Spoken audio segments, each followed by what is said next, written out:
Konnichiwa Minachi, kembali lagi bersama aku, Satoru. Dan aku, Hikaru. Gak kerasa ya, tahun 2024 sudah mau berakhir nih Hikaru. Iya ya, udah mau 2025 aja. Iya, ngomong-ngomong tahun baru, di video Ijansa kali ini, kami akan membahas tahun baru di Jepang. Mulai dari tradisi dan aktivitas-aktivitas yang orang Jepang biasanya lakukan di tahun baru. Nah, kalau begitu, langsung aja yuk kita bahas. Di Jepang ada istilah yang disebut Sanganichi, yaitu 3 hari pertama di bulan Januari. Sanganichi sendiri adalah libur nasional yang dimana banyak orang Jepang kembali ke kampung halaman untuk berkumpul bersama keluarga. Nah, pada akhir tahun dan masa-masa tahun baru ini, banyak tradisi yang menarik di Jepang. Contohnya, seperti memberi hadiah kepada orang-orang yang telah membantu kita untuk menunjukkan rasa terima kasih dan sebagai oseibo. Oseibo ini umumnya diberikan pada akhir tahun dan biasanya berupa seperti makanan, teh, bir, anggur, atau produk rumah tangga lainnya. Nilai hadiah dari oseibo sendiri tidak terlalu tinggi karena yang terpenting adalah niat yang tulus dalam memberikan oseibo. Berikutnya ada Nenganjo. Nenganjo adalah kartu ucapan tahun baru yang juga menjadi bagian penting dari perayaan tahun baru di Jepang.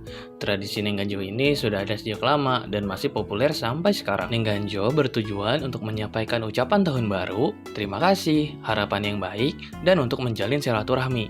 Nenganjo sendiri bisa dikirim kepada keluarga, teman, rekan kerja, pasangan, dan lain-lain. Tapi jika ingin mengirim Nenganjo, pastikan mengirimnya lebih awal atau sebelum tanggal 25 Desember. Karena pada akhir tahun, layanan pos Jepang sangatlah sibuk. Kemudian, jika ada anggota keluarga atau kerabat yang sedang berduka, jangan mengirim Nenganjo kepada mereka. Tapi, kirimkanlah mochu hagaki atau kartu bela sungkawa sebagai pengganti Nenganjo untuk bentuk penghormatan. Selanjutnya ada Omisoka, yaitu perayaan malam tahun baru di Jepang. Pada malam tahun baru, orang-orang biasanya melakukan berbagai kegiatan seperti makan bersama dan berkumpul dengan keluarga. Orang-orang Jepang biasanya juga menyantap toshikoshi soba atau misoba panjang dan tipis yang melambangkan harapan untuk umur panjang dan kesehatan. Selain itu, orang-orang Jepang juga pergi ke kuil, karena kuil-kuil di Jepang membunyikan Joya no Kane atau lonceng malam tahun baru pada tengah malam untuk menyambut tahun baru. Lonceng dibunyikan sebanyak 108 kali yang melambangkan jumlah bono atau keinginan duniawi yang menyebabkan penderitaan dalam ajaran Buddha. Setelah melewati malam tahun baru, orang-orang Jepang juga menyaksikan matahari terbit untuk pertama kalinya pada tahun baru, yang biasanya disebut dengan Hatsu Hinode.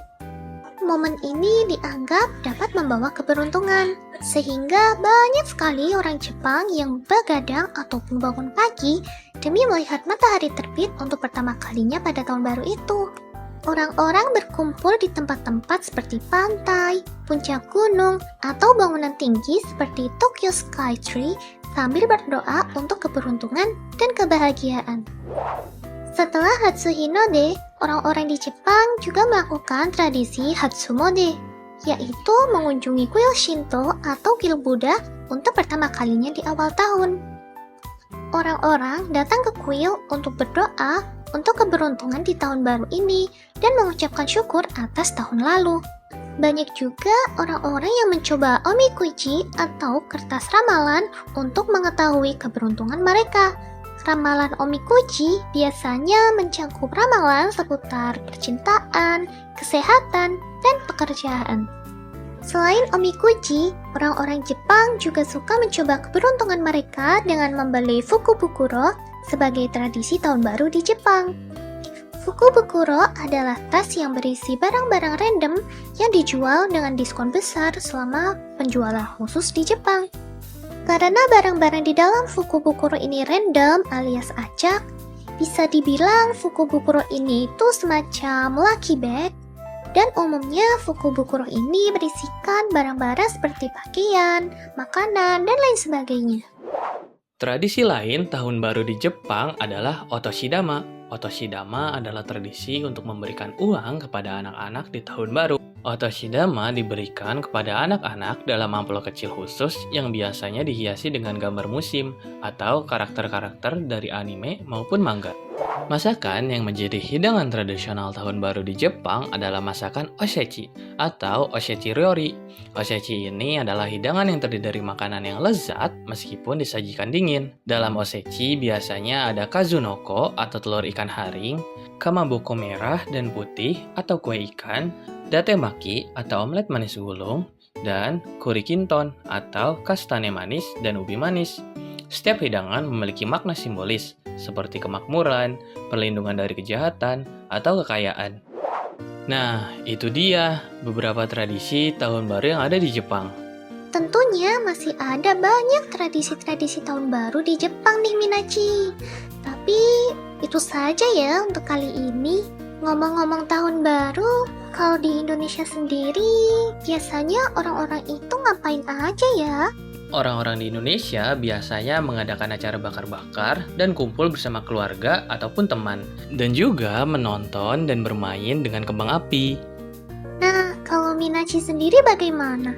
Apakah sudah ada rencana untuk tahun baru ini? Oh ya Hikaru, kita udah ada di penghujung video nih, sudah saatnya untuk kita pamit.